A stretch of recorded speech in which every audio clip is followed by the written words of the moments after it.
No, I'm not a writer. Okay. Something is about to break.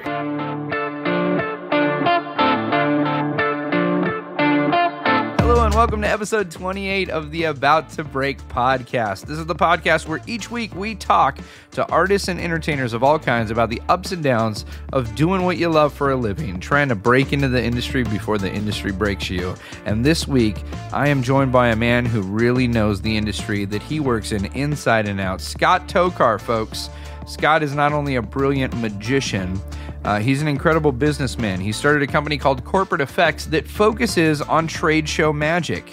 That's right, he uses his skills as a magician to gather an audience, share a message. It's a really challenging industry, and he brings so much insight into not only that area of work, but just what it's like to be an artist. How do you balance things with art and family and being on the road and travel, and also just some really great wisdom on the business side of stuff. So I know you're going to love it. Before we get into the conversation, I want to remind you again, July 2nd, we have the Jokers and Aces show coming up at Nerd Melt. That's right, the Nerdist showroom and Meltdown Comics. Our first one was just a few weeks ago. It was so killer, and we immediately got another date on the calendar, and we are so excited. July 2nd, 7 p.m. at the Nerdist showroom at Meltdown Comics. Eddie Firth and myself will be hosting, and we have some incredible acts lined up, the best comedians and magicians in LA. We got magic from my buddy Joel Ward. I grew up with him at the Magic Castle when we were just juniors there, and now the guy is doing everything. He's the Tosh.0. Basically, if you've seen a magician on TV, it's Joel Ward, okay? And then we've got the very funny comedian Alan Strickland Williams. The guy is hilarious. We've also got comedy from Brandy Posey and Brody Reed, magician Nathan Fan, and I'm so excited about this. We just added David and Lehman. You know them from America's Got Talent. Go to the AboutToBreakPodcast.com website and click on live shows. You can get your tickets to that show. You're not going to want to miss it. But right now, great conversation with Mr. Scott Tokar. Enjoy it. Hey everybody, welcome to About to Break. I'm your host, Taylor Hughes, and this week I am joined by the incredibly amazing Scott Tokar, founder of Corporate Effects. Scott is a master of the trade show market, an incredible magician and photographer, and I'm so happy he's here with us. Welcome, Scott. How you doing? Thank you. I should pay you for making me feel good. Oh, my goodness. Can you just say that every morning? It'll give me the confidence to wake up. That's nice. That could be a service we offer. Sure. About to Break, helping artists get out of bed in the morning. Confidence. That's good. That's good. I say this a lot, but it's absolutely true. When I had this crazy, ridiculous idea, my first thought was, who do I know who is doing what they love and they're making a living at it, and they could offer some insight into what it's like to be an artist trying, to do what they love for a living. And you were one of the first people on the list, and I'm glad that we finally ended up. It's a mutual admiration society here, because I think when you told me that you were going to start doing this, I said, hey, remember me? Yes. I want to do this too. This sounds like a great project. I'm all in. This is great. Let's start here. What was your intro into entertainment? I think that entertainers in general tend to be like a certain type. Yeah. I think that the kind of show-offs or look-at-me's kind of people, right? Right. So I think I always had that. And okay. you talk to my parents, and they'll tell you stories about me putting on carnivals in our backyard and charging the neighborhood kids 25 cents to pound nails into a piece of wood or something. I was always looking to entertain and have fun, and carnivals, puppet shows, whatever. I think every single magician, and people always ask me this, how did you become a magician? Right. And I usually say to them, do you remember that magic kit you had when you were 7 years old? Yeah. I never put it down. Yeah, it's true. Right? Yeah, So everybody, I assume just about everybody gets a magic kit at some point in time. Yes. It's just one of those natural birthday party gifts. But I played with magic, and I played with all the, cups and balls and the dental dime tricks and the imp bottles and things like that come in those plastic kits all the way through and till I was about 11 or 12. Okay. I also like to sing. Yeah. So someone said, hey, you should go try out for the All-American Boys Chorus. Okay. So I did that. And this was in California? Yeah, in California here. And it's a professional boys chorus. Yeah. They're doing commercials and they're touring, and opening Disneyland and stuff like this. I mean, it's cool. The concert schedule in December is nonstop. It's 2 or 3 gigs a day. Wow. Okay. So it taught me a lot of stage presence. It taught me a lot of after the concert, you need to go out and meet your audience and be approachable and that kind of thing. Yeah. But there was this one kid that practiced magic a little bit more than me. And he was in the chorus. Right, okay. right. And it's shout out to Scott Ratner if he's listening. I'll let him know that we mentioned him. But he was a motivator to me because I watched him and he was getting more attention than me. Oh. And as I mentioned at the very beginning, look at me. I wanted to have the attention, so I want to do that. Now he was like 13 years old, and he was already a junior at the Magic Castle. Okay, and I hadn't even heard really much of that. I mean, I was reading Genie a little bit and things like that, so I knew what the Magic Castle was. But I started my voice changed a little bit, and I couldn't really be in the chorus anymore. So I pursued magic full time. Like I went full bore, all in. I just was in the magic shop all the time, practicing all the time. What was the name of the magic shop you used to go to? Well, there was Hollywood Magic in Costa Mesa. Oh, yeah? There's the Hollywood Magic that was in Hollywood, but they had a little one in Costa Mesa that was on the way to the beach. So everybody knew that one because you were going to the beach, you saw it. Yeah. And there's also Best Magic in Anaheim. Yes, still there. One of the few brick and mortars we got. And I'm pleased to say that I did in fact do a stint working at Best Magic. Oh, that's awesome. When I was 16, I got my driver's license and I was working at Best Magic, and I heard that there was a audition for the Magic Castle. Yeah. And I said, "Well, I'm in. Yeah. I'm in. Yes." Right. So, like with a week or two notice, I went and auditioned for the juniors, and I made it in. Do you remember your set? Do you remember what you did? I did not get in because of my set. I got in because of my marketing. Right from the get-go, we hear that you love magic and you love entertainment. You're doing the carnival, but you also already had the entrepreneurial. I did. I was charging. You're like, I'm doing my first show. Let's put a ticket price on it. Yeah. So what was your set, and then what was your marketing? Well, before I was working at Best Magic, I was doing kids' birthday parties. Yeah. But I wanted to come up with a way to do kids' birthday parties for pay. Yeah. So I figured out that if I go to the local bakeries and I put a sign up, and I say birthday party magic, then people that are buying a birthday cake would also consider hiring a kid magician to do their birthday parties. Yeah. And you found your target demographic. You're like, they're coming here for cake. Exactly. And in exchange, I told the birthday cake people, if they put this poster up, I would put a coupon in my contract to the people, 10% off a birthday cake at this place. And you're how old when you started doing 13. this? You're 13 years old. 13 years old. And I'm thinking co-branded marketing at 13. Totally. Brilliant. No one's thinking this. It just was. And it worked. I just kind of thought that's what it should be. Yeah. Absolutely it worked. Absolutely it worked. I was doing more kid shows and school shows and stuff. By the time I auditioned for the Magic Castle, I handed them a press kit and my marketing material. And they interviewed me and they go, how many shows are you doing? And I told them my schedule, and they're going, "You're working more than the pros here at the castle." I'm laughing because I have friends in my head. Their faces are popping into my mind who right now are listening to this, and they're going to go, at 13, he knew more than I do. But see, I'm not trying to be fake or anything. I mean, it just was. Yeah. I didn't think anything of it. That was just the way my mind was working. Yep. So I think my set, you asked me what my set was. Yeah. I did Stratosphere. Yeah. I did Balloon to Bunny. Okay. I think that's all. Oh, and a rabbit ringer or something. I think did that's all I did. Like a parlor set. You did a full little stage. Well, I did stage. I did stage. Yeah. Okay. Because I wasn't as good at close-up at that time. I mean, in fact, close-up really wasn't so interesting to me. I was doing kids' birthday parties. Yeah. So I walked out on stage and I said, "All right, everybody, close your eyes." Which got a laugh, and I didn't intend to get a laugh. And I go, no, close your eyes. Imagine you're in 5th grade and a magician comes to your school. Yeah. Open your eyes and this is what you see. Okay. Because I didn't want to... You set the context. I didn't want to change what I was doing. Right. I didn't want to do something for the Magic Castle. I wanted to show them what I was doing. That's brilliant. And I owe my entire career to the Magic Castle London Juniors there. Yeah. Whenever I work there, I always let everybody know this place is the catalyst that allowed me to not become a brain surgeon or lawyer. I caught you the last time you were in the parlor, and you mentioned that. And I thought, I mean, being a guy who grew up blessed enough to be a part of the junior program, I was like, how cool is it that Scott's, paying homage to... No, it was perfect because with the mixture of what I was doing already, I got to work for very cheap.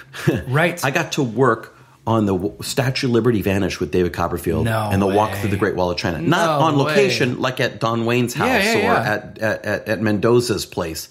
But are you kidding me? Right. I would have paid him to do that. Oh, yeah. I have my first check made out to Scott Tokar from Copperfield signed. I never cashed it. It's only like $20. Yeah. Well, worth so much more. Yeah, I knew then. I'm like, this is special, man. This is cool. And so we had Siegfried and Roy come in and talk to us. I had all the greats at that time were available. Di Vernon was always sitting in his chair as you first walked into the Magic Castle on the left-hand side where you line up for the close-up room now was where Di Vernon sat all the time. He was just talk to him, approachable. and he would show me a trick, kid. Yeah. He was also like, kid, you don't know nothing. Right. He was kind of an ornery guy, but I didn't realize I had all of that at my expense. Right. So, So yeah, I mean, I owe the Magic Castle my career. If it wasn't for that place, I wouldn't be doing that for a living today. The castle is, to this day, I walk in there and I feel like it's Christmas morning and I'm 5 years old. Exactly. Magic is real. Exactly.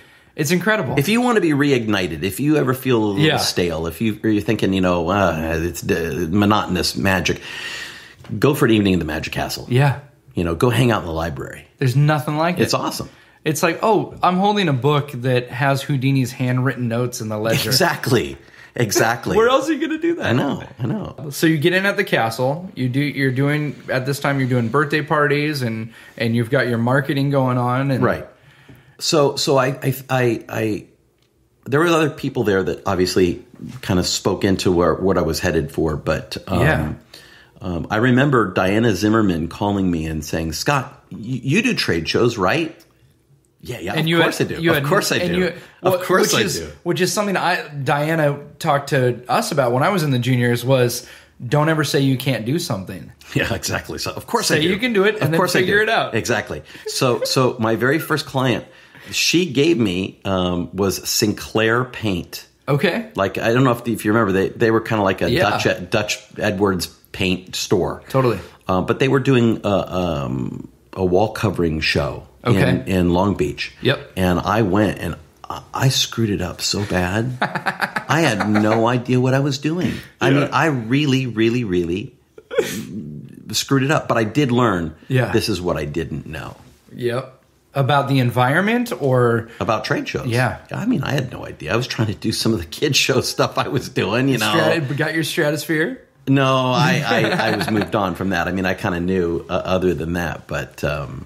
what were some of the things that jumped out at you when you got there and you're like, this is totally different than a normal show? Yeah, working trade shows like probably closest to working street.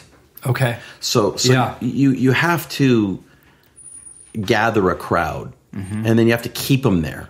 Right. And tricks, like a good street performer, if you ever watch a good street, it never ends. No. So one thing rolls into the next. Well, I mean, to be honest with you, I watch street performers anytime I see them. Right. Much respect. If you're working out there, if you're listening to me and you're working street, props to you. Yeah. I mean, what a tough environment. And one thing that bothers me about street, though, is that often they keep saying, I'm going to do this, I'm going to do this, I'm going to do this. And they just spend 10 minutes telling you what they're going to do. And then they do the trick and it's the end of the tip. And it's like, you know what? You could have done so much more with that crowd. Right. You could have been entertaining them and then getting and pyramiding your act so that you end up, you go, I will be doing this. But keep them entertained while they're watching it, not just like they're waiting for it. But in a trade show, I could not get away with, I'm going to do this, I'm going to do this. I've got to keep them entertained and stuff. So your question was, what did I learn? I mean, I learned that it's not a kid show. It's not a parlor show. It's gathering the crowd. And then you got to mix the message. And then you've got to act professional. And then you've got to have a decision point or an action point that you're giving to the audience afterwards. Yeah. In street, that action point is, here's my hat. Right. But, in a trade show, what does the client want you to do with that crowd once you've done that? Right. Whether it's collect the lead or they want to follow up in the booth or. Right. I mean, there's tons of things they want to do.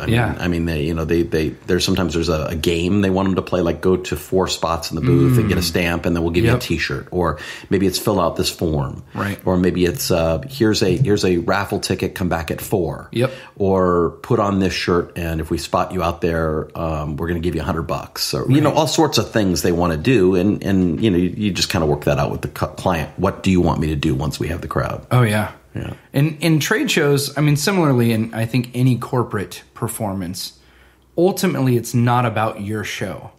The show has to reach the audience, connected with the audience. They got to have a great time.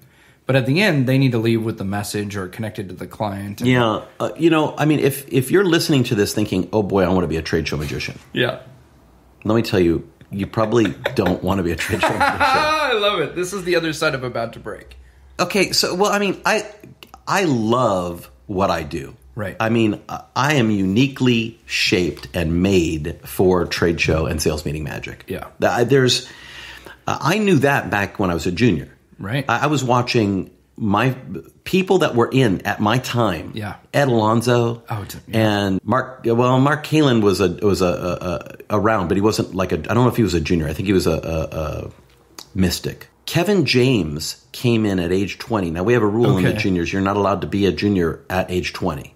Okay. If you're trying out and you're 20, yes. We're not just going to let you have 1 year of the program because we want to invest into you. And exactly. That kind of thing. And I say we're not going to, because right now, my son, by the way, I'm totally proud of this. My son is the second generation junior at the Magic Castle. So I'm there all the time now with him. Yeah. And this is great because I get to really reinvest again. I mean, I'm not just monetarily investing into the juniors. I've done that before, but now they're coming to me for advice, and they're and I'm feeding into them, which is really an awesome place to be. So cool.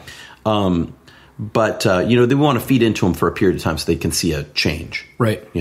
And Kevin James tried out when he was 20, and of course he was great then. He was doing his own stuff, but he was around when I was in the juniors. Oh yeah. So a lot of these greats, if you look back at some of the hit people who were juniors, right. I saw them and I thought, I'm not going to be in Vegas. I'm going to be going up against them. Yeah. I mean, I'm there. If you brought me in a tryout, and you had these great magicians that J. Scott Berry and me, right? Which one would you hire to work Vegas? Well, J. Scott Berry. Yeah, not me. Right. He has an act. He's so I figured that the best thing I could do would be to pursue the business side of show business and magic and corporate and how that mixed in. So I made the conscious choice. Yeah. Probably about 18 or 19. I said, that's where I'm going to focus my energy. That's so good. I mean, there's guys who are still, they've been doing it professionally for 20 years and are still trying to figure out, what am I going to focus on? And it's like, all right. So now you were on my number one soapbox. Let's do it. Okay. So my number one soapbox is that I believe that if you want to become great at something. Yep. By the way, this isn't me. Peter Pitt said this all the time. Now, God bless him, rest in peace. I didn't get along with Peter Pitt. Right. A lot of people didn't. That's true. That's true. And it's good to hear that because I thought it was me. Yeah. We were like sandpaper. Yeah. But he would speak at the juniors at that time, and I still listened to the man because he's wiser than I was. And this is a good reminder that you don't have to agree with everything someone says to get something out of what they say. Yeah. And that you can choose what you want to apply to your life. So I can remember him saying, you need to find one thing and become the expert at it. Yep. And at that time, he was the expert at dancing cane. Right. He was the dancing cane guy. Right. And he used to use that as an example. He says, I picked the dancing cane. I learned everything that there was about dancing cane. I made that my thing. Yep. And I always looked at it and I go, there's not one trick that I like enough to become the one thing expert at it. And it perplexed me for the longest time. And it wasn't until I was well on my way in trade shows that I look back and I went, trade shows are my one thing. Yeah. Okay, but that said, I believe you can make an awesome 6-figure income in any specialty of magic. Right. You could make 6 figures at restaurants. You can make 6 figures at school shows. Parties. Absolutely, school shows. Yeah. Birthday parties, street, Yep. cruise ships, you name it. Any one of these one things you can. But you need to focus everything into it. If I wanted to make 6 figures in school shows, right, that's all you got to do. first thing I would do would be to gather some experts, some education experts in my midst. And I would say, what do I need to deliver to a school to make it educational and make it so I want to know, we're going to write out curriculum that after my show or before my show, that I have curriculum for 1st, 2nd, 3rd, 4th, 5th, and 6th grade.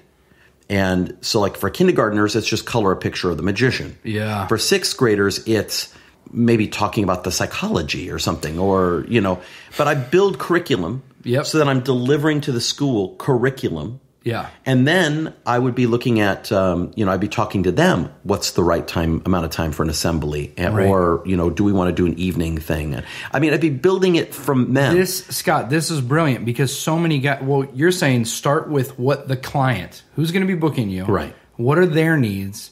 And then design your presentation around what's going to meet their needs. But that's not what most people do. No, but most people go, I got this 12-minute act. It's a nightclub act, and they're trying to do a corporate show. So if you're going to make an invention, yes, it's best to find the problem before you find the solution. Yep. There's a lot of inventions out there. You see them on this Shark Tank thing. Right. They come out with a solution for a problem that doesn't exist. Or no one cares because it's right. But you come with a problem. You say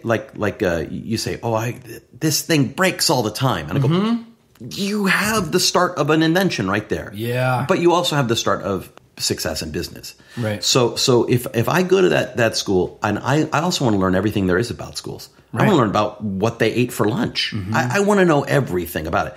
I'm using schools because I'm really well versed in trade shows. People come to me and I teach classes about booth size, about why you should use a certain carpeting. Yeah. Where the best place to put a booth is, how to find where to exhibit. Yeah. None of this is magic. No. None of it is. But I understand really well the trade show world. Right. If you ask me how much an espresso machine should cost in McCormick Place, Chicago, I know. I've got it. I mean, because they're a competition, I need to know that kind of stuff. But I know all of this stuff. And I think that if you were to be doing school shows and you want to make 6 figures, you need to know all that stuff about schools.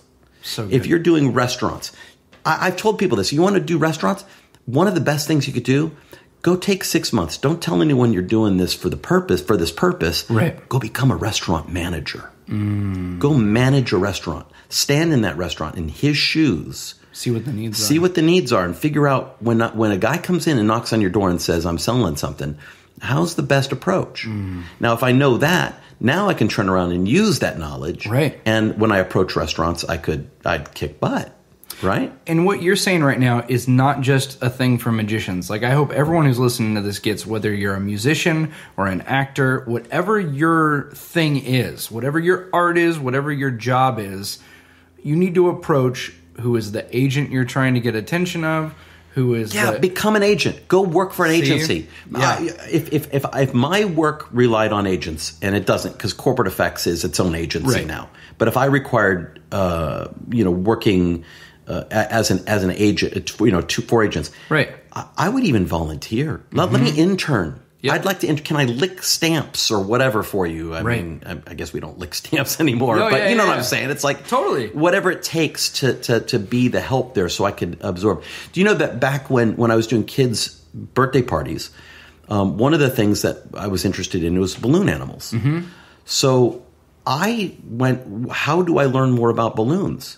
Well, at that time, there was a guy who was the balloon arch guy. I mean, balloon arches didn't exist without Treb. Balloons by Treb. Okay. He did all the Olympics in 1984, all the balloons for everything. I mean, the guy was like the balloon guy. Yeah. How do I work for him? So I ended up standing in South Coast Plaza selling balloons in South Coast Plaza for a few weeks, to just kind of get close to the guy. Yeah.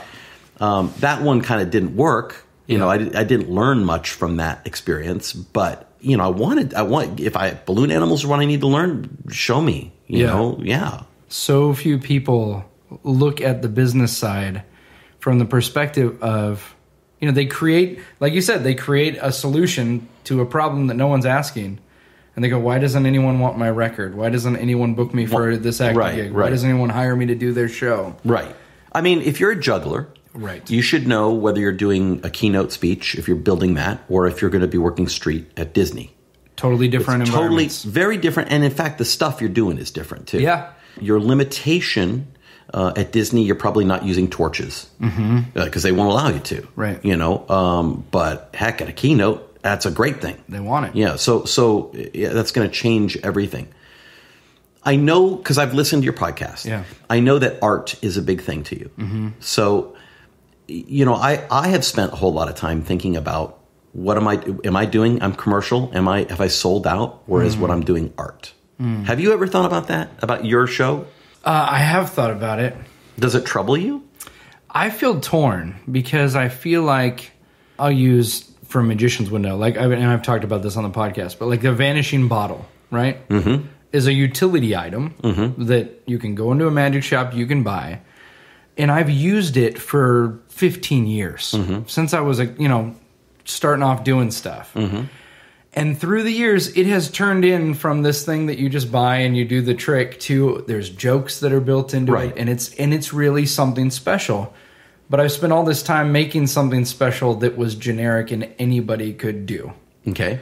And so the struggle I have is I feel like I'll have another piece that I've put hours and hours and hours and hours into, and it's completely original, and no one else is doing it, and people walk away going, "Where'd the ketchup go?" Yeah. That I struggle with from an artistic standpoint. All right. But from a guy who knows I got to get up at this corporate event on Friday night and I got to do what I know is going to work in that environment is not always the most artistic or fulfilling. It's what I know people who are eating a steak and watching half the time are going to enjoy.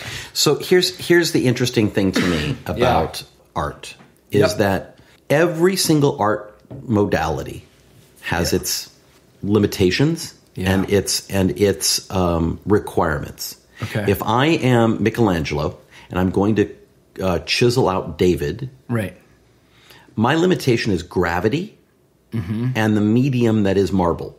Right. So a particular grain of marble, I got to look for the right grain. I got to use the science and everything else to get to where I want to get. Yeah. So when I'm doing trade show magic, when I'm doing corporate magic, it is a bit of a sellout. I mean, the customer comes first, not me. I mean, the magic is secondary to what my purpose of being in the venue is. Yeah. My limitation isn't gravity or the marble, but my limitation is surroundability, messaging, to get that across. So if you say, oh, well, no, Michelangelo had to follow the law of gravity, therefore it's not art, it's not fair to say that your ketchup bottle isn't art because you're just following the laws of your art. Does that make sense? Yeah. Now, you're right. Making it an art is different from just going and buying the trick and then doing it. Yeah. Because what makes it art is really all your originality and all that kind of stuff into it. Right. So, yeah, I guess there is a difference between, a paint by numbers book that just uses water to activate the little dots, or if it's, an actual blank canvas, I suppose there's a quantitative betterness of the art, I guess. Yeah, and I don't know if my struggle is so much with art right now as it is with connecting with the right audience. Because, like, I had one of the guys I interviewed was my friend Tyrone Wells, who's an incredible musician.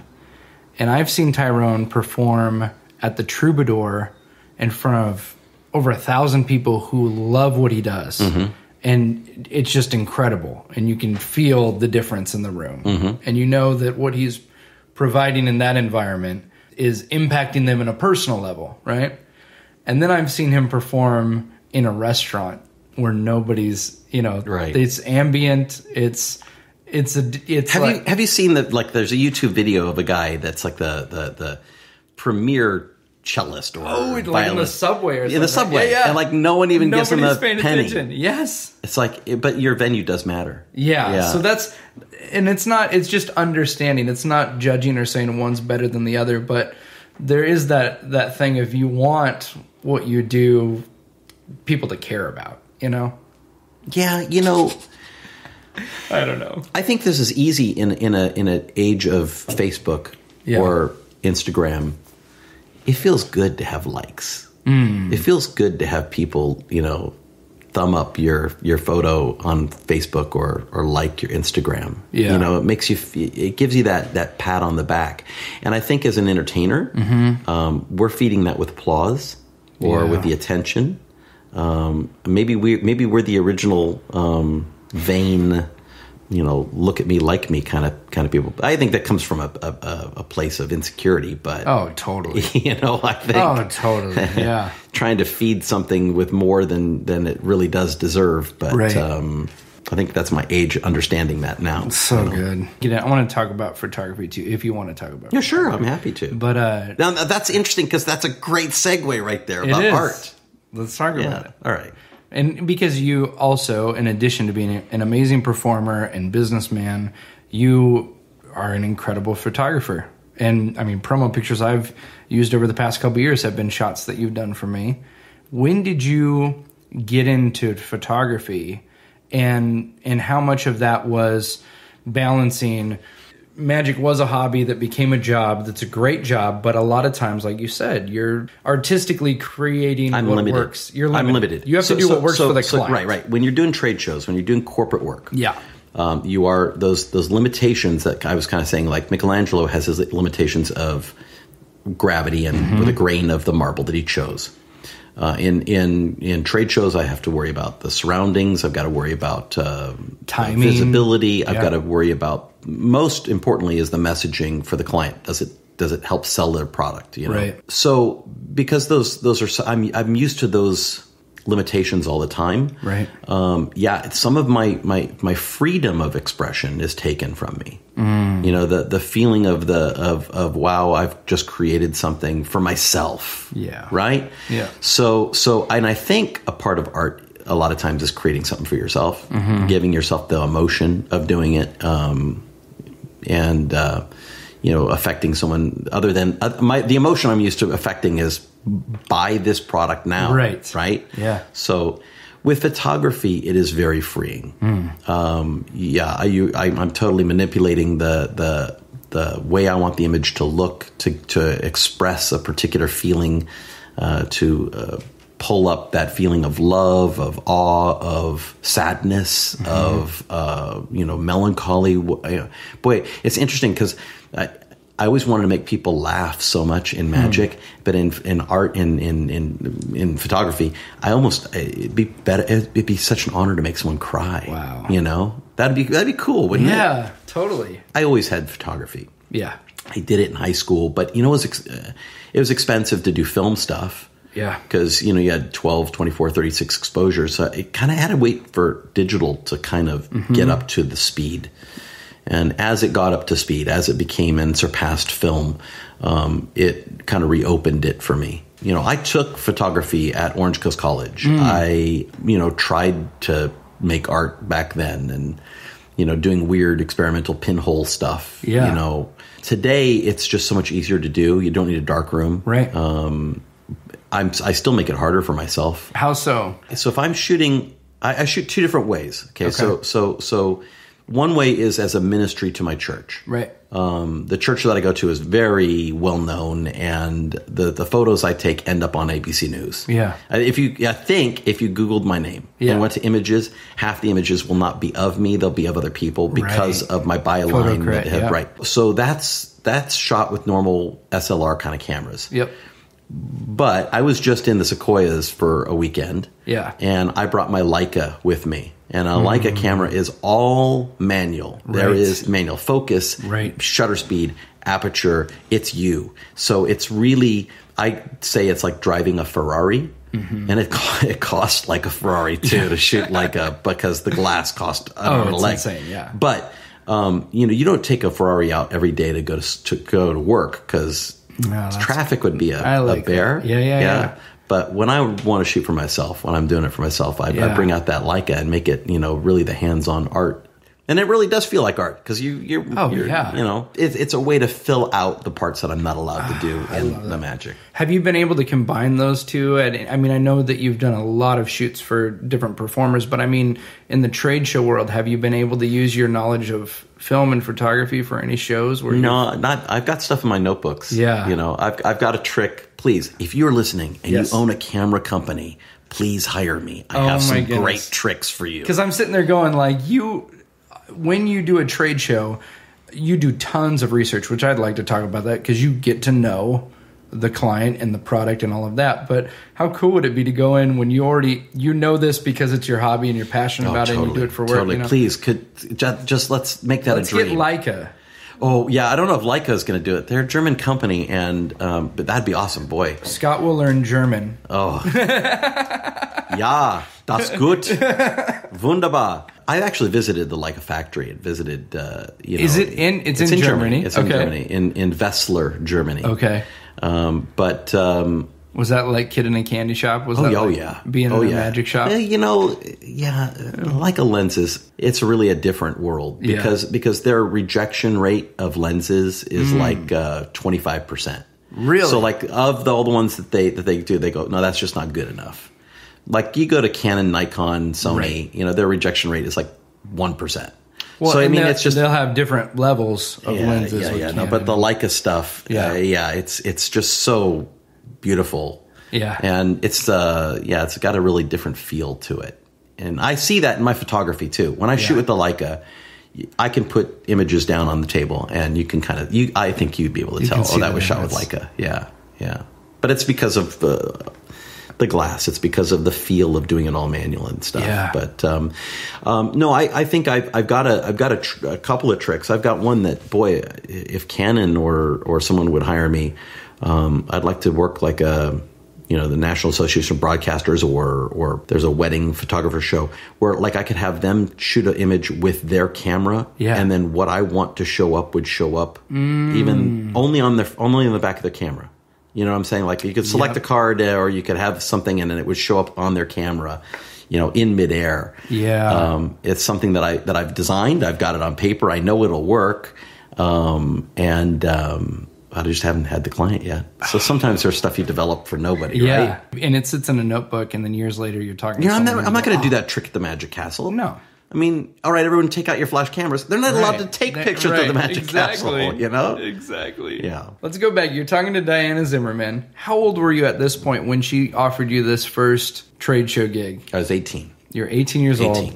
You go to your first trade show, and you said it did not go like you had planned, or you learned a and I actually use this a little bit as a marketing thing to talk to potential clients and remind them. I screwed up my first 3 or 4 shows. Yeah. Because I had to find out how to do it. Right? I always tell people don't hire that guy that's never done one because, you're doing the customers that I'm working with.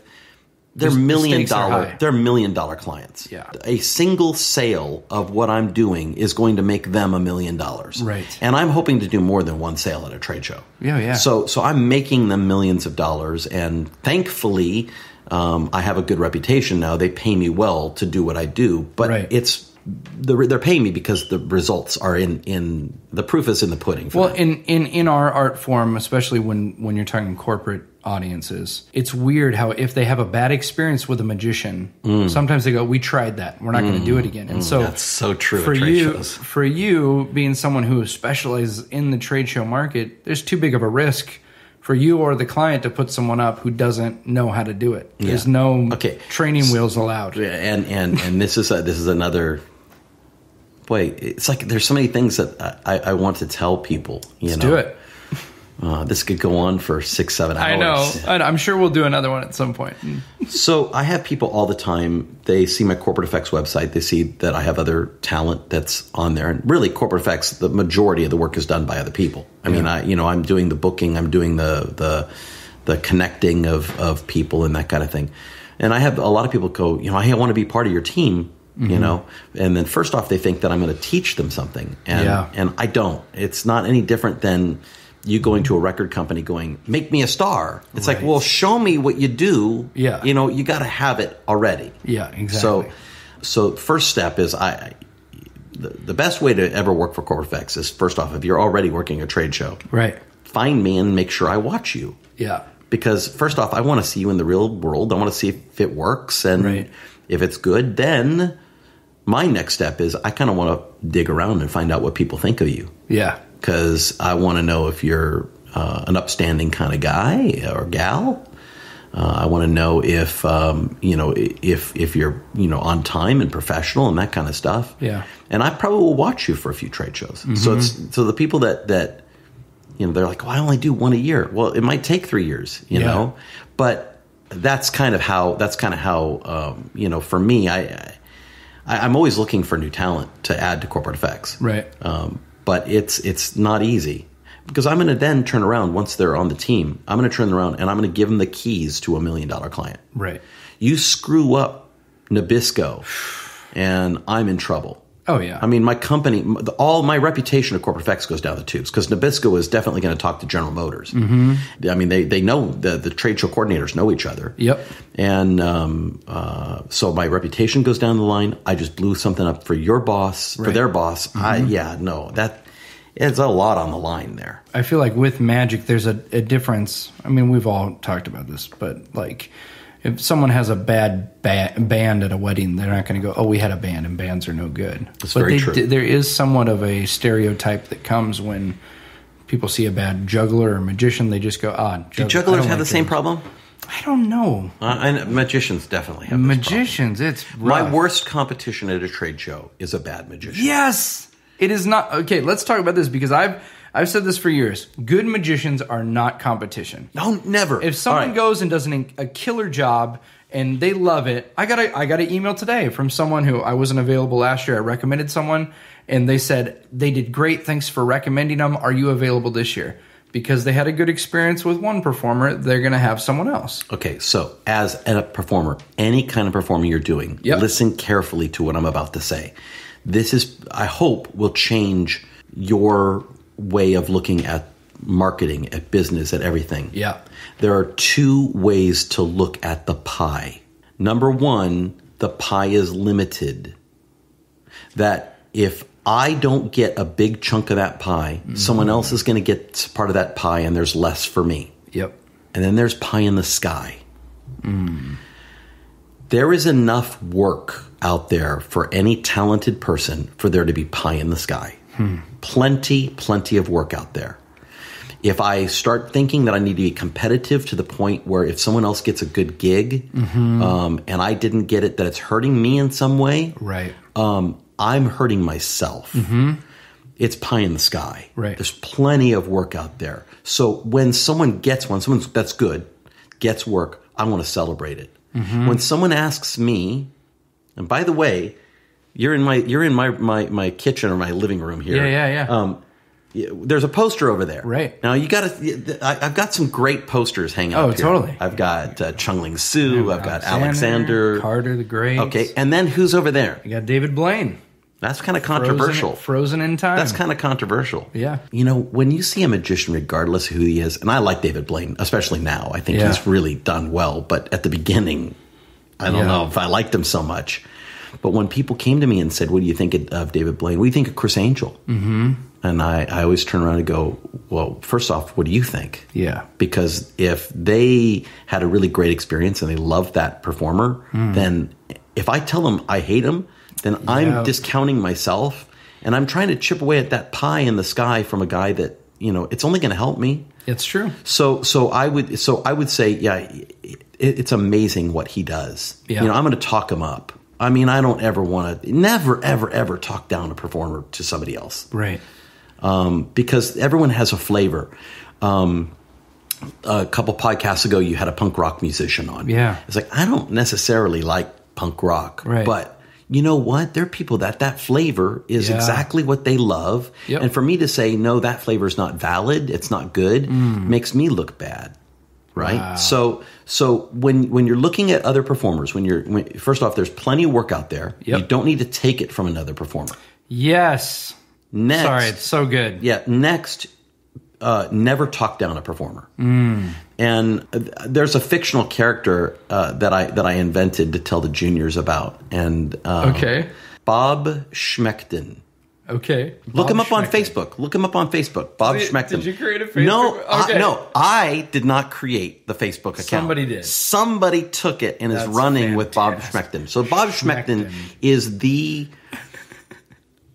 he's the stereotypical magician. Okay. Totally In fact, his profession is professional member of the Magic Castle.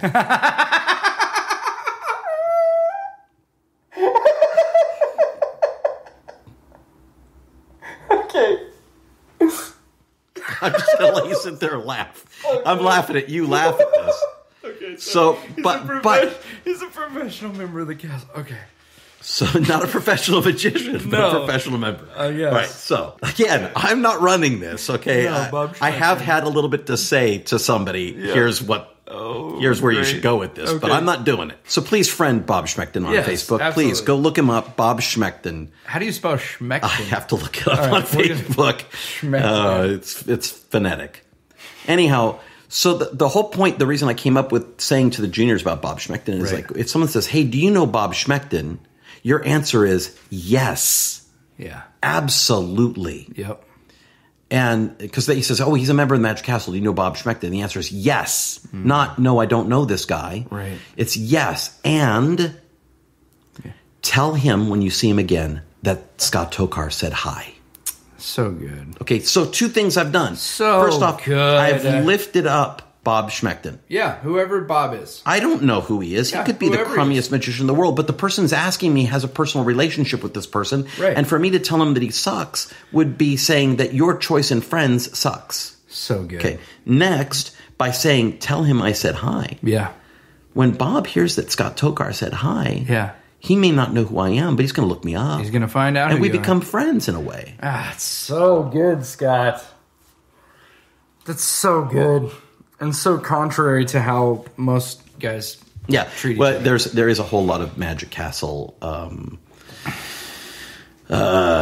negativity out there. Mm-hmm. You know, everyone's making more than you at the Magic Castle. Everyone has more work than you. Everyone's more successful than you, and you should feel like crud. And I'm going to push you down so I feel bigger. Mm-hmm. No, it is the opposite of the pie in the sky mentality. No. There's a small piece, and so you need to start thinking pie in the sky. There's plenty of pie out there for everybody. And build your fellow performer up. I love that. And to understand then, this goes back to when you said be the best at what you do. Find out what you do and do it the best. Learn everything about it. And when you get an offer for a gig that I'm sure this has happened to you. It happens to me all the time. Somebody will offer me something and I'll want it. I'll want the dough. I'll want the opportunity. And in my head I go, nope, that's Joel Ward's gig. That's Justin Willman's gig. Mm-hmm. That, you know what I mean? And you get a picture in your mind and you go, that job is meant for this person.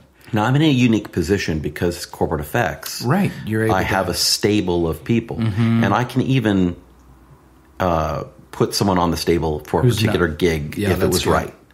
So for me, it's really easy to not only make my friends happy, right, but I also make a little bit of money on it. Yep. And there's nothing wrong with that, by the way. No, nothing at all. I got to feed my family. Right. I got to pay my bills. I am so blessed to be able to do this. Yeah.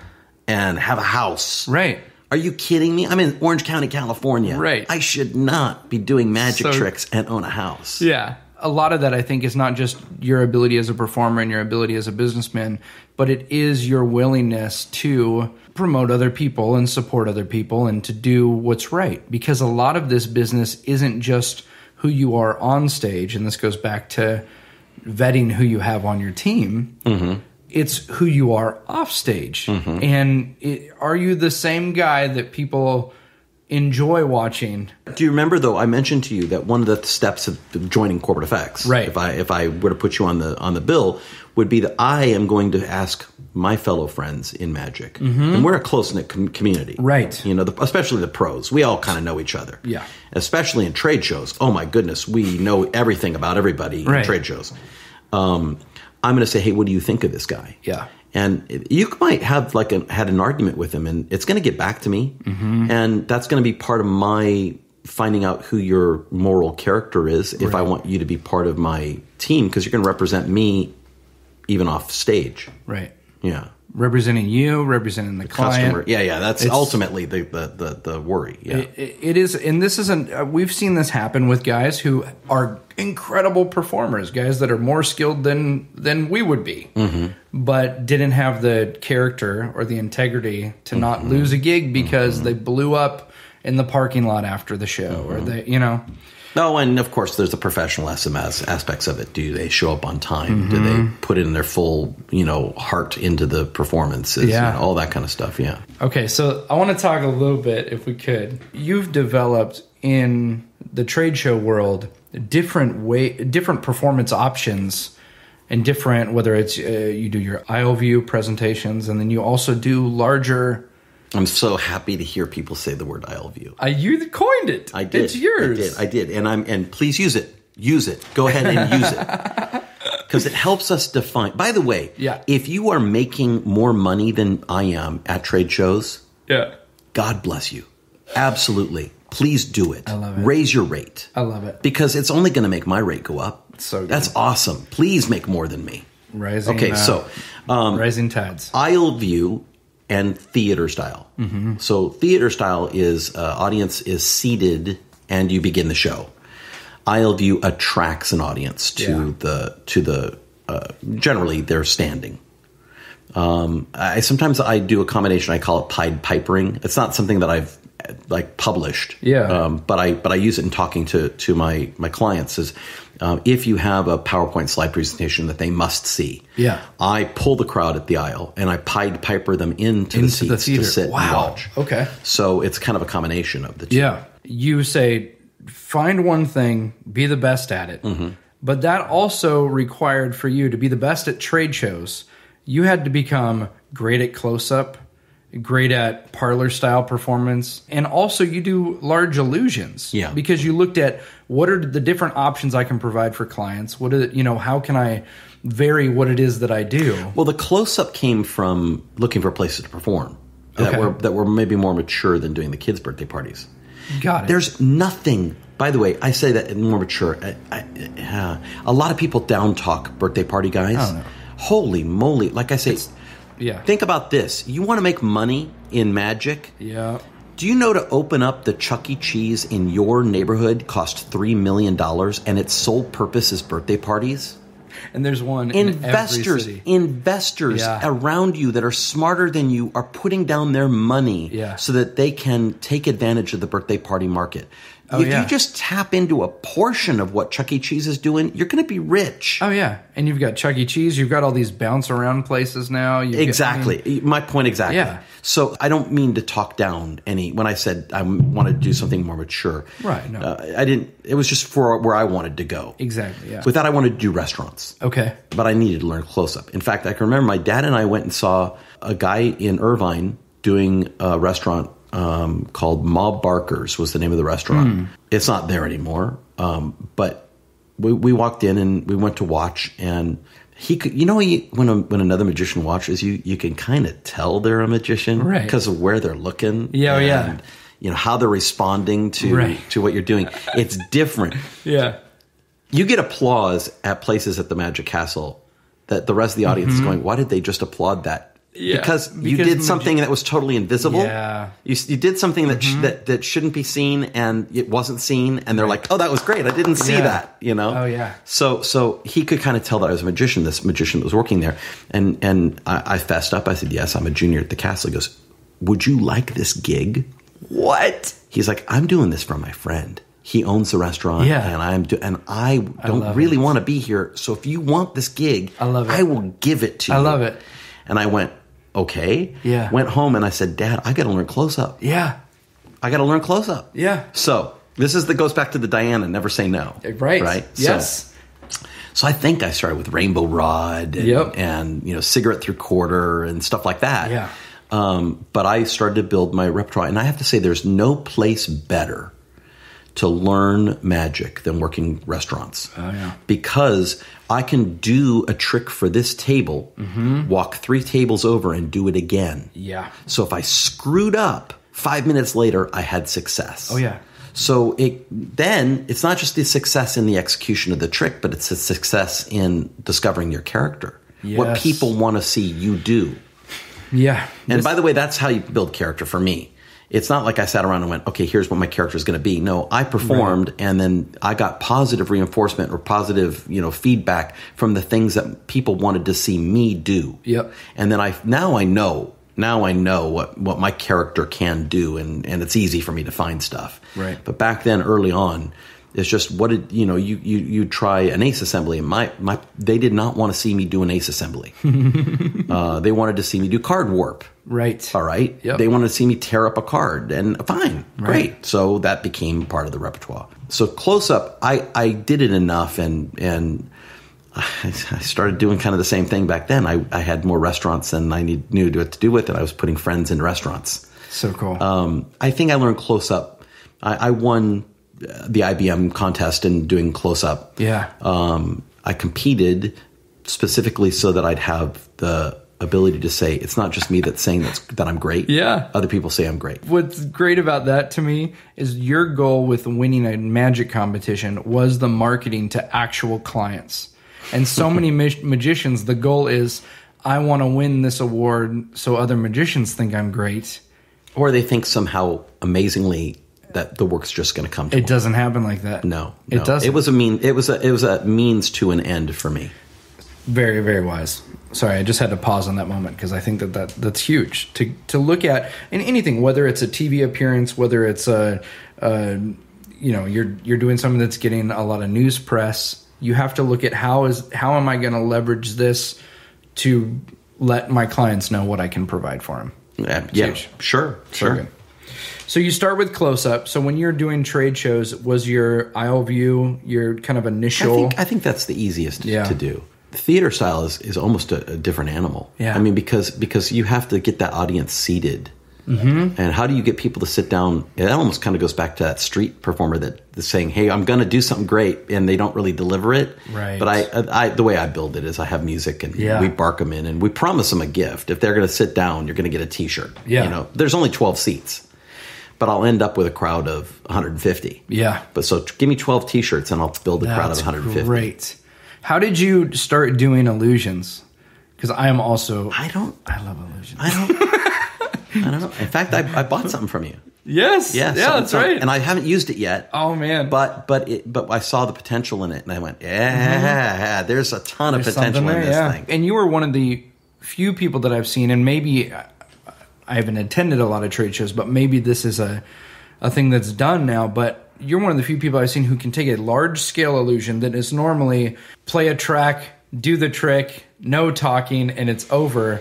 And you have used it to not only draw a huge crowd, but to also get a message across. Well, it's interesting. My kind of magic tricks in a trade show are kind of the opposite of what most people like. I want lots of steps in it. Mm. So the trick that I saw you put up on one of the trading sites that magicians online magic yard hosts we have. Yeah. The trick you had was a person gets into a cardboard box. Yep. And then you put in like a dozen umbrellas. Oh, yeah. And it takes too long to put all these umbrellas in, and that's why you didn't like it. Right. Oh, I love it for that. It's the perfect for thing me. for each umbrella is a point that I can bring across to an audience. So the longer it takes me to do this trick, the more steps it has. It's awesome for me. So yeah, whether it's twister, cube zag, a sword box, whatever, all these things are are done in a trade show atmosphere. But again, I have to be surroundable for me. Yeah. I don't really know how I came up with it. There's people doing, song and dance or, PowerPoint slide things, and I just kind of had to fill the stage. And did you have illusions before then, or was it one of these? No, my first illusion was CubeZag. The best money I've ever spent on a magic ring. And I remember it was for Eaton Cutler Hammer. Okay. And we were selling the Panel Mate, which is today it's a computer that runs an assembly line or a production line. So if you're filling cans of beans, this is the control for that production line. Got it. And so they hired me to do that. And I can remember that was so much. That was, again, it was like one of the hardest things I ever did. Luckily, I had enough knowledge that it turned out really well. Yeah. That launched me into the next one. And I knew that was something that was first new. Yeah. So I hired camera crews in to video it so that I could leverage it to do the next one. So smart. You're sharing all this experience and wisdom with trade shows. If I come to you and I say, I want to get into the trade show market, what do you say to someone who asks that question? Well, I think I said it a little bit earlier. It's like, don't. It's a lot of work. Yeah. To do trade shows, there's no other kind of magic that you have to stand in one spot for 8 hours a day. Oh, yeah. And produce and work as hard as I do. My best friend in the whole world, in magic is Dana Daniels. Oh, yeah. The guy sometimes he goes out and does half an hour. He's done. Yeah. Oh, my goodness. I need to go have a soda now. Are you kidding me? You're going to do it 8 times. I haven't even gotten to breakfast and I've done that, but I do, again, I love what I do. Right. My first question is always, why do you want to do trade shows? Why? Let's talk about it. So, let's play role-playing here. Why do you want to do trade shows? I want to do trade shows because the idea of travel and getting to perform all day sounds great to me. That's a better answer than I normally get. Okay. No. The normal one I get is because I heard there's money in it. Oh, jeez.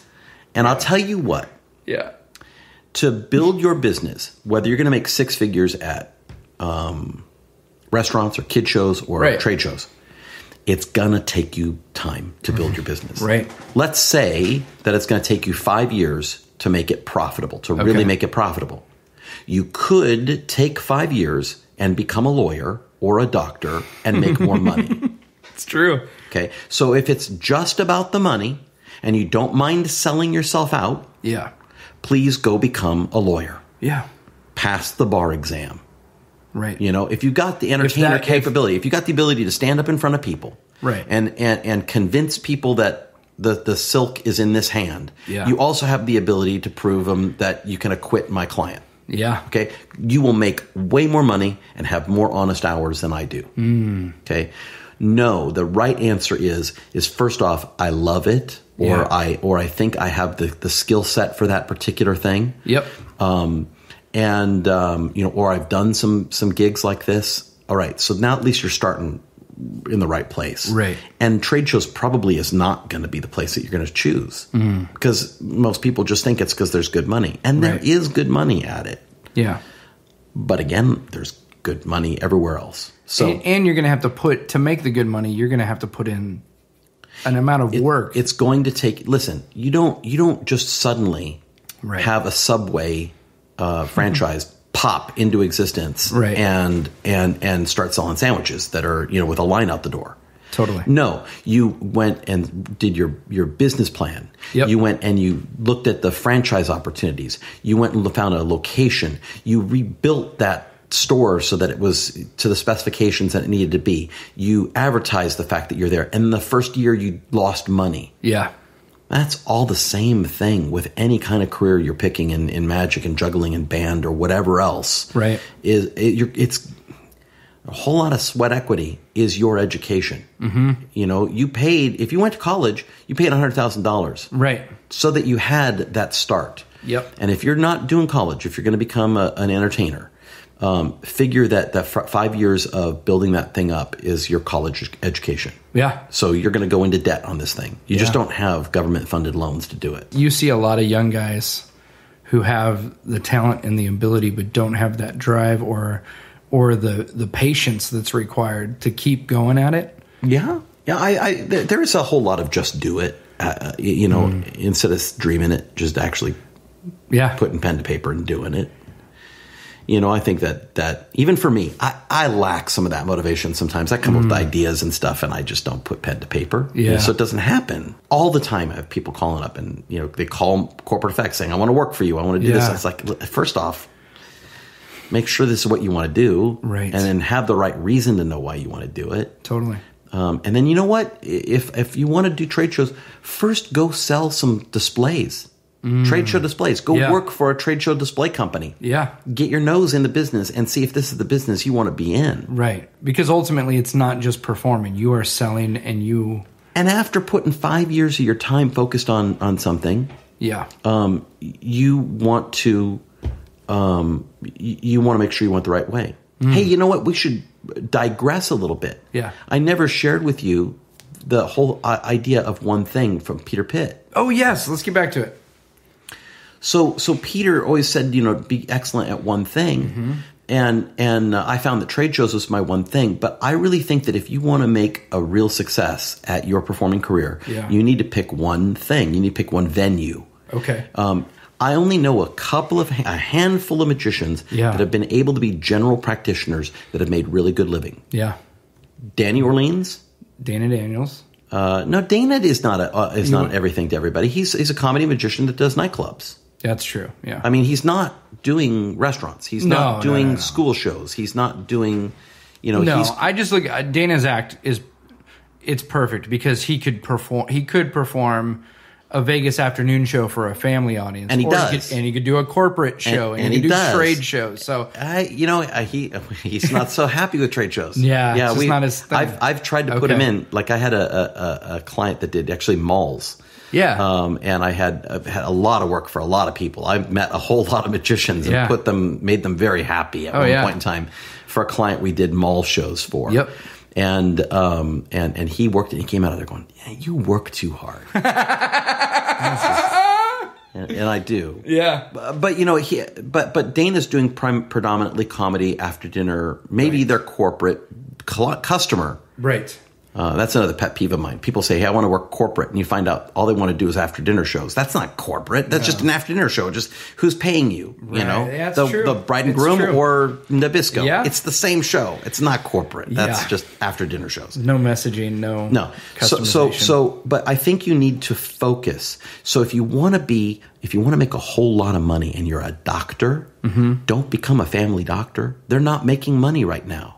You need become to be a surgeon. Become a plastic surgeon. Become a hair transplant guy. Become a gastrointestinal guy. Become an orthopedist. The specialties drive the Ferraris. Nice. Yeah. The family doctors lease the car, and the specialists get the Ferrari. Yeah. So if you want to be successful, focus on your venue. Learn everything you can about that venue. Like I said earlier, become the manager of the restaurant. Go work with a balloon guy, and learn everything you can about it. Yep. There's gonna be a period of trying to find yourself. Yeah. So the stuff I learned about balloons is totally useless to me today in what I'm doing. But and yet you learned things about yourself that you'll still utilize through that process. Yeah. But I learned that wasn't for me. Yeah, that was the best part of learning, right? Yeah. So that it wasn't a failed avenue. It was just that's not the right direction for me. Yeah. But once I found the direction, once I said, okay, trade shows is it, then I set my sights on it, learned everything I could about it. And I think the same thing holds true. Just become a specialist. There's more successful specialists than there are successful general practitioners. And that, again, it goes back to your pie in the sky versus limited amount of pie. So many people think, well, I can't just focus on doing weddings because there's not enough of that to go around, or it's only seasonal. Whereas if you said, no, I'm going to become the best in the wedding market, you could, and you could have plenty of work. I feel like I could do this talk for like 6-8 hours. Yeah. I mean, there's so many of these little nuggets that I'd love to share with somebody at some point in time. The status quo of what people learn. There's guys out there that are selling marketing. Like, they're selling it. Right. That's what they do. Yeah. If you look at them really carefully, the way they're making money is by selling you marketing. Yes. Not because Drives they're me actually nuts. doing it. Scott. That makes me angry. We may or may not want to go down this rabbit hole, but rabbit hole. Put a mark on the. Put a mark on it. No. In magic, this is the thing that drives me nuts. I really struggle with the fact that so many young guys, and you would see us working with the juniors, they idolize and they go after. They look at guys who are not really working. You go, okay, this person is going to have this, course I can take that's going to teach me X, Y, and Z, and I'm going to spend a couple $1,000 learning from them how to be a pro. And you realize for the last 20 years, they haven't made a living performing. They've made a living selling you multi-level marketing, how you can be a star doing something that they don't do on a daily basis. And the other thing is that a lot of them are at retirement. Yeah. And I have great friends that have sold basically what they've done. Right.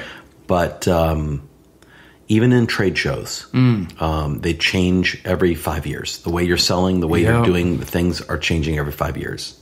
Yeah. I'm constantly right now trying to see how it's going to change and how I'm going to react and what am I going to do for that. But if you're retired and you're selling your thing, it's 5 years old. It's not necessarily going to work. Yeah. So be careful on buying some of this stuff.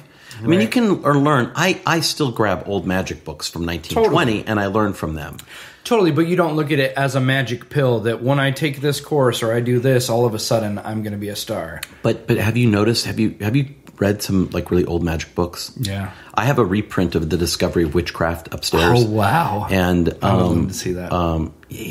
None of it would fool you. Yeah, none of it. It wouldn't fool any audience today. It wasn't a day where maybe pulling the only one that's really good. The only one that's really good is like the pulling the duck's head off of the duck. Oh yeah, it's like that's still even guys are doing that guys today. Are doing it, yeah. But a lot of this stuff you look at going big deal. Yeah. And I think that in marketing and what it's changed. Right. It's going to constantly change. Yep. And I'm also looking backwards at the guys that are trying to fight up the ladder to me. There is pie in the sky. Right. But I got to learn from what they're doing that I'm not yet.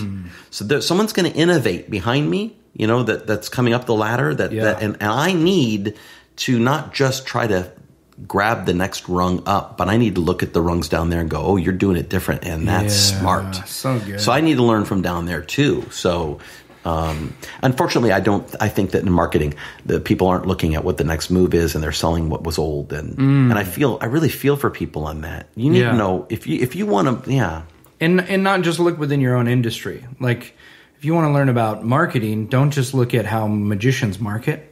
Look at social media. Look at different people in other avenues are utilizing these tools. The stuff I was doing to get where I am today, would not work today. Yeah. You can't, if they say, I want to do just like you, you can't take the same path. Right. Guess what? Yeah. There's no yellow pages anymore. No. And that was part of my... That was part of the deal. That was part of my travel to where I am today. Yep. You can't get there from here kind of thing. Yeah, and unfortunately, some of the guys that I've seen out there, they're trying to sell their get-rich-quick schemes. Right. Are still telling you about how they did it with the yellow pages and that. Why are you spending thousands of dollars for that? Yeah. That's where you talk with guys, you catch the drive, you catch the passion, you catch the work ethic, and then you translate it into what it looks like for you right now or what it looks like for your market or your city or where you're at. Learn from people that are actually doing it. That's so important. And again, there's that for me, if you're in the Midwest, if you're in the East Coast, it's your magic club that you're going to. Right. Yeah. But for us here in LA area, in Orange County area, it's the Magic Castle is our magic club. Totally. And there is that everyone, like I said before, everyone's doing better than you, and everyone is making more money than you, and everyone's working harder than you, and that's a downer. It is. There was a period of time when I first met my wife that I stayed away from the Magic Castle. Just because it was a downer. Just discouraging? It was a downer. I owe my career to the place, and there was a time where I had to stay away because it made me feel like I wasn't good enough. Mm-hmm. How are they? I've seen their magic, and I think I'm just as good, and they're working so much more than me, and I'm working so hard at it, and it's such a downer. I had something very similar when Katie and I, when we first had our girls. I was probably out of the castle for 5 or 6 years, to the point where I'm just now, the last year and a half, have started working there again. Is that it was one of those things where it's like, okay, I need to focus on some other things. And by the way, I don't know when this is going to drop. Yeah. This, but I'm going to be working at WC Fields Bar again in September. Awesome.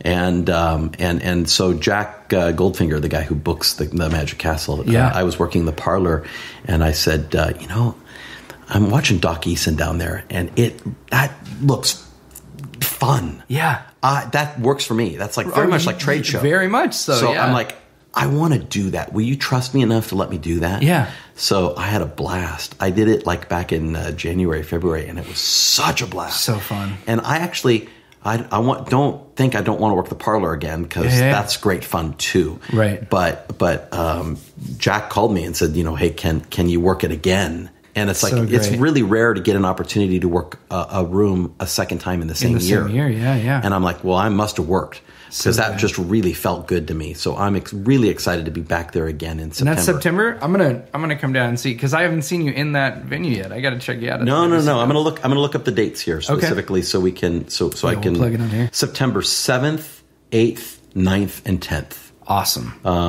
So I'll be in that WC Fields Bar, and I have a blast doing it. The crowds love it too. It is such a cool. It's only maybe 5 years old that we've had that venue set up like that. But it just keeps getting better and better the way What's interesting about it is that the audience isn't trapped in a room. That's true. So it's like a trade show for me. It is. I have to use the same skill set in. Okay, you're walking in. I'm going to keep you here. Right. And I'm going to make you drink. Yeah. If drinking is a problem for you, please pay no attention to the advertising that I put into my show while I'm there, because I'm going to make you drink when you're there. Yeah. Well, that's part of how the club supports itself. I had so much fun there. So I'm looking forward to that room again. It's such a unique thing too. Well, unique. And I'm hoping that I'll be in the parlor again in December.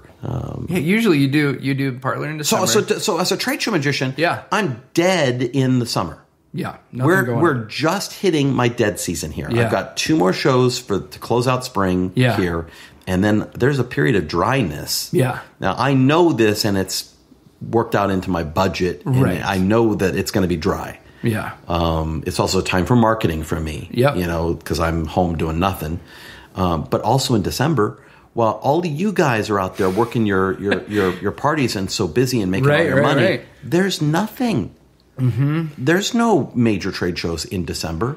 So I've always said, let me work that castle, because it's packed in December. Everyone's going to do their... So I get the packed crowds. I don't have to say, hey, I can't work it because I'm working another gig. Scott, I keep going back to you saying, do one thing and do it well, because I've seen you work the castle. I've seen you in the parlor.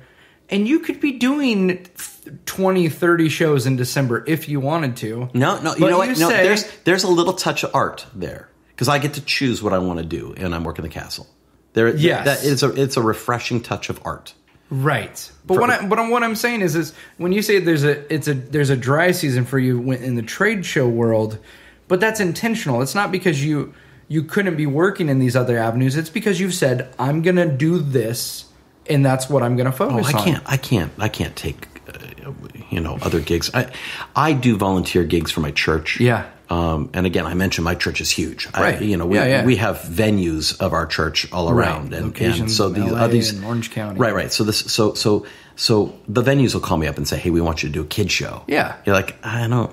Okay, let's do it. I do kid shows for them. I would not do it for anybody else. If you call me to do a kid show, you can't pay me enough to go do that. I can't. But I'll do it. But even when they call me up, I say, I'm happy to do that, but could you check with me about a month before you need me? Yeah. Because if I get something I need to feed my family with, I'm going to bail on you. Yeah. I mean, I don't charge them to do it. Yeah. And he gives you the freedom that if something came up, you could do. And I don't really want to do that. I don't want to do that Yeah. That's hard to turn a customer.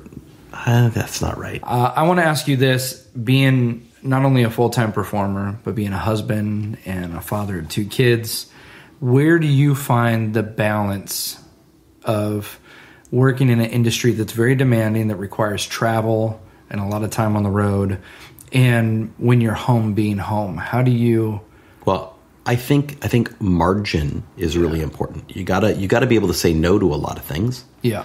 So I'm a faithful man. Yeah. You know, my priorities go God first, family second, and then work and stuff comes down. So, but you can see on that that way before all this trade show stuff comes my family. Yeah.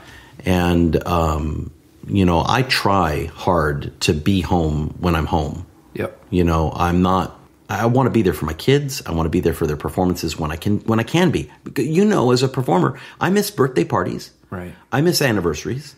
I miss important things. Yeah. And because I got to go work when the work is there. Right. But my kids also, I think, know that I'm there 100% when I'm there for them. Yeah. And so, you know, family comes first. So good. And I do think that, you know, I don't. There's no apologies for this. I'm a faithful man. Yeah. I participate and work with my church, and I volunteer, and I do photography for the church a ton. Yeah. You know, but you know that helps kind of round me out a little bit too. Yeah. So I think it's important to not. You know, when I was young, I lived, eat, and breathed magic. I was reading magic magazines. I was watching magic shows. I was talking magic with friends. I was working on the latest sleight.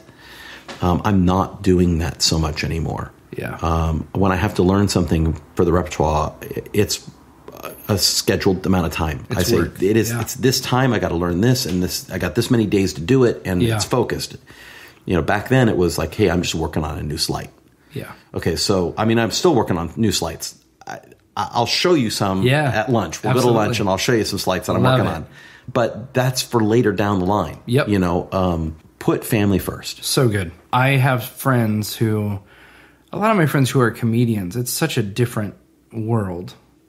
And yet it requires travel. And guys will be on the road and then they come home from being on the road and they think that it's okay to just, well, I'm exhausted because I've been on the road. And it's like, no. There is some of that. But you know what? In that dry time, as we were talking about in summer. Yeah. So I'll give you an example of things that I've been able to do. Because I know it's a dry time. In years past, we had a trailer for a long time, a travel trailer. We would literally pack up the travel trailer and go for a full month out on the road with the family. Incredible. So as long as I could hit the phones every other day to make sure that there's not a message coming in that I need to respond to, and as long as I had email every other day, we could go anywhere. We could go to Yellowstone. Yep. I can go to the cafe in Yellowstone, hit the emails, and make sure that I'm okay. You know, it only takes an hour to do every other day. I love it. But then we are doing family stuff and focusing on that. Yeah. And dinner time, when I'm home, dinner time's important. We all sit for dinner together at dinner. It could be in a restaurant. It could be, you know, but we're all together for that. So good. Now, it is getting harder to do. My kids are getting older. I have a 20-year-old daughter and a 17-year-old, so almost 18-year-old son now. Yeah. My daughter is in college. She's NCAA Division II cheerleader.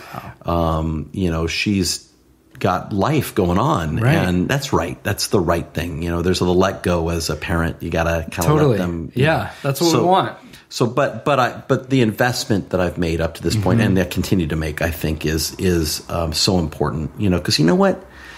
At the end of all of this, it's not about you being the famous magician. It's not about you making a ton of money. It's really about your family and your friends. Yeah, and invest there first before you go making millions. Nobody on their deathbed is like, man, I wish I had one more TV appearance. You know, I wish I did that one extra trade show. I don't want to be on my deathbed going, I finally mastered the pass.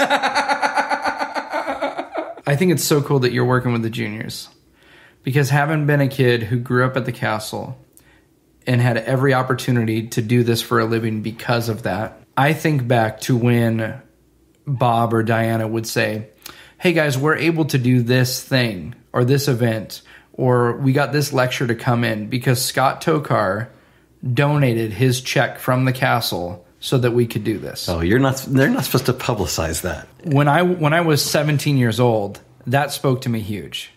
And I would, even though we didn't know each other as well then, I would walk down the stairs when I'd give someone a tour at the castle. We'd go to brunch or something, and I'd walk down the stairs and I'd see the corporate effects poster, and there's Scott. And I would tell every person I brought to the castle to this day, that's Scott Tokar. And he donated his paycheck from the castle so that we could have the things we had. That's just something I think about on the regular and speaks loudly to me. And I so appreciate someone who is working and is doing everything they can do to support their family with their art, and yet saying it's not just about me, and I'm gonna pass the baton. So thank you, man. Thank you're you welcome. You're welcome. For caring for other people. I think magicians. Yeah. We're even though we can backstab each other once in a while, out there in the magic clubs, as we've discussed. Truthfully, it's such a good community. It is. We care about the elders in our art, because we even reference them, like this move came from such and such. Yeah. Jugglers don't do that. I love jugglers. I'm not saying, but there's just this thing about. It is one of the few art forms where you can meet your idols and you can hang out with guys who you've looked up to, And I'm privileged to have the education from the castle and from my elders, So I need to give back too. Scott, thank you so much for your time, man. How can people get a hold of you if they want to see what you're doing, or they want to follow along, or they want to reach out? I got a couple of dates coming up. I got, of course, the Magic Castle WC Fields Bar coming up September 7th through the 10th. Usually in December, I work the Magic Castle in Parlor as awesome. well. But there is this Bakersfield, Ron Saylor puts on a show. Yes, that's right. Celebrities of Magic. Yeah, so I'm going to do that on December 11th. Very cool. So come see that show. That's going to be fun too. That's a rare. I don't do a whole lot of public appearances. That's great. I think in August here, a little sooner than that, I have Saddleback Church. Yeah. In Orange County, California, in Lake Forest. Yep. We have a thing called Camp Hope that we do on the summer months. So it's totally free. Yeah. There's food, there's fun, and so after service lets out, the Camp Hope area, I do a show. That's so cool. So that's totally free. And if you come to this, please come up and talk to me. Tell me that you're there, and I'll show you a special magic trick just for you. Yeah, so good. If you want to see my websites, I have two predominant websites. My company, Corporate Effects. Yep. It's not about me. It's about the trade show world. You're more than welcome to go look at it. It's corporatefx.com. Great. A little bit more personal is just scotttokar.com. All run together, SCOTTTOKAR.com. That'll show you a little bit about the photography and lead you into the magic rabbit hole.